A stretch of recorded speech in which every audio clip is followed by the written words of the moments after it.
Alô, amigos queridos, vamos aproveitar a beleza desse dia, dessa luz, toda essa natureza exuberante e pensar para o futuro com alegria, com esperança, com fé, com confiança. Eu quero falar com vocês a respeito do futuro da doutrina espírita, o futuro do espiritismo. Tenho escutado alguns comentários equivocados, em minha modesta percepção, sobre isto.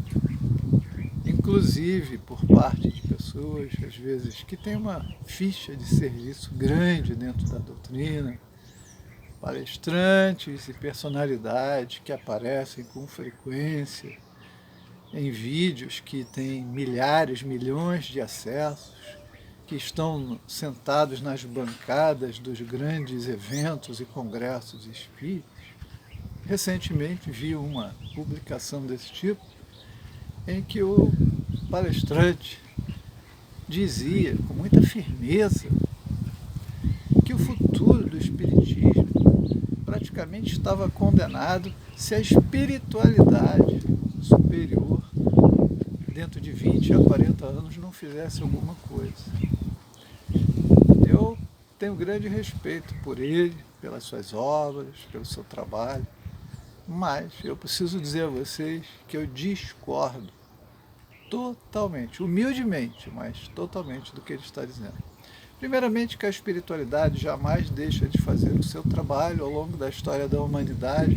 Nós vemos a ação do Cristo antes do seu nascimento, sua encarnação no planeta, durante a sua encarnação no planeta e posteriormente sempre enviando espíritos amorosos, luminares, mensageiros em todas as épocas da humanidade para deixar-nos atendidos, supridos.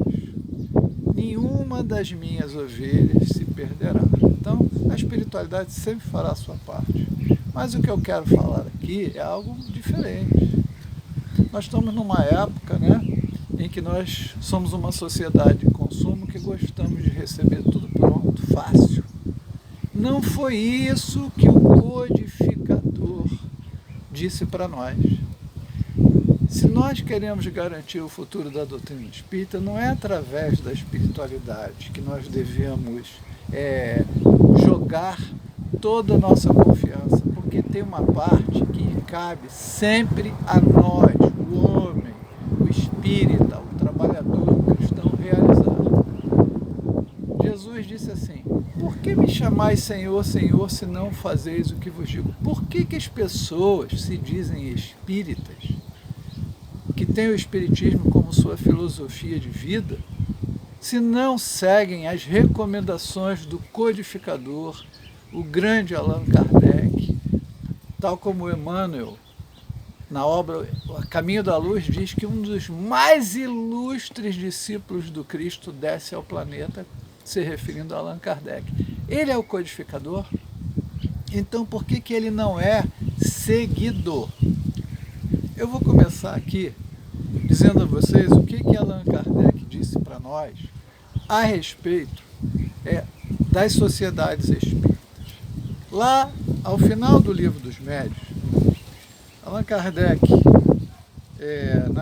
no item 334, das sociedades propriamente ditas, ele diz da importância de haver sentimentos de afeição, amizade, respeito, carinho entre os membros. E ele diz que isso é difícil. E aí o que ele propõe? Já que nós somos tão difíceis, tão diversos, com interesses tão diferentes, o que Allan Kardec diz? Ele propõe que as sociedades sejam constituídas de 15 a 20 pessoas por tipos de afinidades. E o que ele diz? Olha, os pequenos grupos não estão sujeitos a dificuldades como as grandes sociedades. A queda de uma grande sociedade pareceria um insucesso para a causa espírita, e seus inimigos não deixariam de explorar. A dissolução de um pequeno grupo passa despercebido, e se um se dispersa, 20 outros se formam a seguir. Ora, 20 grupos de 15 a 20 pessoas obterão mais e farão mais para a divulgação do que uma assembleia de 300 a 400 pessoas. E ele diz assim, no item 334, a dificuldade de reunir ainda numerosos elementos de maneira homogênea leva-nos a dizer que no interesse dos estudos e para o bem da própria causa, as reuniões espíritas devem multiplicar-se mais pela constituição de pequenos grupos do que de grandes associações. Esses grupos, prestem atenção o que disse o codificador, esses grupos, correspondendo-se entre si, visitando-se, permutando suas observações, podem, desde logo, formar um núcleo da grande família espírita que um dia reunirá todas as opiniões, unindo os homens no mesmo sentimento de fraternidade, caracterizado pela caridade cristã. Então, a proposta de Allan Kardec não é que hajam, ele não está dizendo que não deve haver uma sociedade com 200, 300 pessoas, mas ele estimula o crescimento de pequenos e muitos grupos, cada um por suas características. Uns gostam de evangelização, outros gostam de trabalhar com elementos de cura, outros gostam de tratar da mediunidade, outros mais do estudo. Cada um de acordo com a sua natureza, mas todos unidos uns aos outros, trocando conhecimento, experiência. O que eu sei, como diz Pedro, o que eu tenho eu te dou. Então, o que eu sei, eu entrego para você, o que você sabe, você entrega para mim. Essa é a recomendação de Allan Kardec, que não foi e não é seguida. Essa é a base, está no Livro dos Médiuns, foi dada em 1862. Alguns 6 anos depois, na Gênese, Allan Kardec diz uma série de coisas que batem de frente com o que está sendo dito pelo nosso companheiro palestrante aí, tão famoso, dizendo que ele diz o seguinte: a doutrina espírita não foi ditada completa, nem imposta a crença cega. A Gênese, item 13. É rigorosamente exato, no item 14, portanto, dizer que o Espiritismo é uma ciência da observação e não produto da imaginação. Na sua casa espírita tem ciência? Tem estudo? Tem pesquisa? Ou a sua casa espírita virou uma igreja? É isso que você tem que pensar. Não é uma questão de entregar aos espíritos a solução dos nossos problemas, mas seguir o que Allan Kardec disse. Por que a juventude se afastou? Porque transformaram a casa espírita numa igreja muitas vezes chata, monótona, desagradável. E a criança, o jovem, não tem interesse nisso. Mas se ele for levado a pesquisar, a descobrir, a experimentar, com responsabilidade, com certeza vai despertar nele interesse.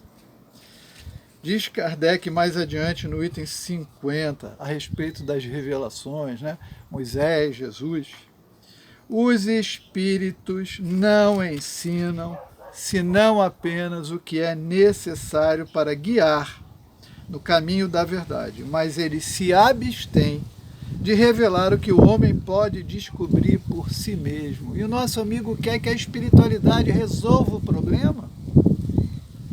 E a nossa parte? A gente quer comprar pronto, receber de mão beijada, de bandeja? E aí, Allan Kardec conclui, deixando ao homem o cuidado de discutir, verificar e submeter tudo ao exame da razão, deixando mesmo, muitas vezes, que adquire experiência à sua própria custa. Fornecem-lhe os espíritos o princípio, os materiais, a ele cabe aproveitá-los e pô-los a funcionar. Adiante, no item 52, diz Kardec, convém notar, além disso, que em nenhuma parte o ensino espírita foi ministrado de maneira completa. Logo adiante ele diz, é por essa maneira que ainda prossegue, pois nem tudo foi revelado. Olha o que ele vai dizer agora. complementando o que ele disse lá atrás no Livro dos Médiuns, cada centro encontra nos centros, nos demais centros, o complemento do que obtém. E o conjunto vai sempre formar a doutrina espírita. O Espiritismo, diz ele no item 55, marchando com o progresso, jamais será ultrapassado, porque se novas descobertas demonstrassem estar em erro sobre um certo ponto, ele se modificaria sobre esse ponto. Se uma nova verdade se revelar, ele a aceitará. E aí os companheiros sobem nas tribunas e dizem, isso não é espiritismo. Não leram ou não entenderam o codificador. Mais adiante, em outro capítulo, Kardec diz assim, na Gênesis, se a religião se recusar a caminhar com a ciência prosseguirá sozinha.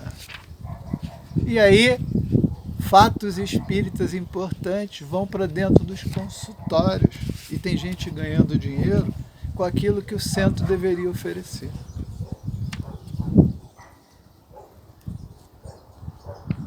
Ele diz assim, mais adiante, tal é o efeito inevitável das épocas de transição.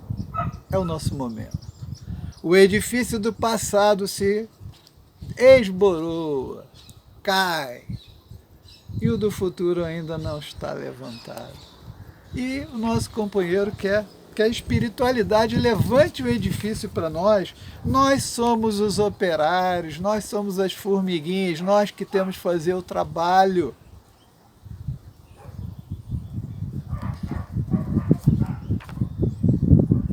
Diz lá quase ao final da Gênesis, todavia, como o Espiritismo não tem a pretensão de dar a última palavra sobre todas as coisas, mesmo sobre aquelas que são de sua competência, não se dá a posição de regulador absoluto do possível e deixa de lado os conhecimentos reservados ao futuro. Então, quando os nossos amigos ficam dizendo isso não é espiritismo, a espiritualidade tem que resolver, me parece que não leram Allan Kardec, o Livro dos Médiuns, o Livro dos Espíritos, a Gênesis, e não captaram realmente o que o codificador disse. O trabalho é nosso, nós temos que realizá-lo através de estudo, conhecimento, pesquisa, sucesso, fracasso, troca de experiência com os nossos outros companheiros. O que você descobriu aí? O que você percebeu na sua instituição nesse campo, nessa área? Você trabalha com cura, cirurgia espiritual? Como é que você faz? Qual é a sua metodologia? Qual é que funciona? Qual é que não deu certo? Tem tantas coisas a serem feitas, o Espiritismo não prossegue, porque transformaram o Espiritismo numa religião que nunca foi a proposta do codificador. Ela tem o seu conteúdo moral, mas não é uma religião. Tanto é que ele diz ao final da Gênesis que a religião do futuro é a fraternidade, e que essa fraternidade que haverá no futuro se inspirará nos grandes conceitos filosóficos da doutrina espírita. Então, meu amigo palestrante, meus amigos palestrantes que integram os grandes congressos com tanta pompa, circunstância, por favor, leiam Allan Kardec e comecem a estimular as casas espíritas, os centros, em especial a juventude, a pesquisar a respeito da ciência espírita. O conhecimento do perispírito é a chave para a solução de quase todos os problemas da fisiologia e da psicologia, diz Allan Kardec. O que se sabe sobre o perispírito? Como trabalhá-lo? Como ajustá-lo? Há muito o que fazer. O futuro da doutrina espírita, com certeza, depende de Jesus, da espiritualidade, mas não nos exime de fazer a nossa parte. E vamos parar de terceirizar serviços. Muita paz.